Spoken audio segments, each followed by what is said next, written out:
Hello friends, अस्सलाम वालेकुम friends. आज हम सुनामी के बारे में जो है वो पढ़ेंगे। दोस्तों देखेंगे कि सुनामी लफ्ज़ की माना क्या है और ये कहाँ से शुरू हुआ और कैसे ख़त्म हुआ, किस मुल्क के अंदर ज़्यादा सुनामी आती है। दोस्तों ये जो सुनामी है दरअसल जापान की एक मशहूर बंदरगाह है, वहाँ पर बड़ी बड़ी लहरें बनकर जो है वो शहरों के शहर जो है वो तबाह व बर्बाद कर देती है, जिसकी वजह से वहाँ के लोगों ने, जापान के लोगों ने इसको सुनामी का नाम दिया, जिसकी माना है, जिसका मतलब है कि बड़ी बड़ी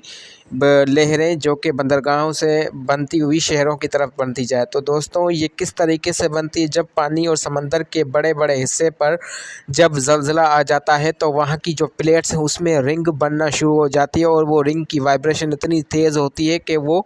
जो है वो अपने साथ पानी के प्रेशर को वेव्स में तब्दील करके, और ये वेव जो है वो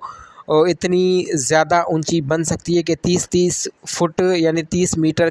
किलोमीटर तक के फासले तक कर भी बन सकती है। यूँ कह लें कि 10 जो मंजिला है उसको भी उतनी यानी उससे भी बड़ी बड़ी लहरें बनकर शहरों के शहर जो है वो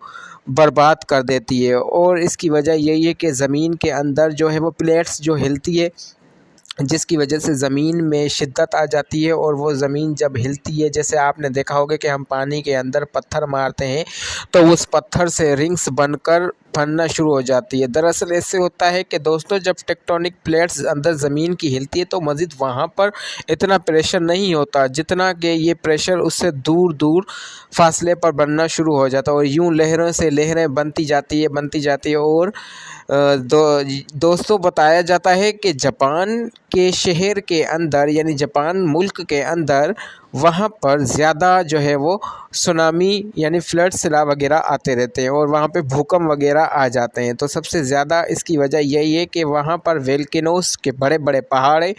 जिसकी वजह से ज़मीन की प्लेट्स आपस में हिलती है और यूँ इस तरीके से सुनामी जो है वो पैदा होती है। दोस्तों आई होप कि आपको सुनामी के बारे में पता चल गया होगा।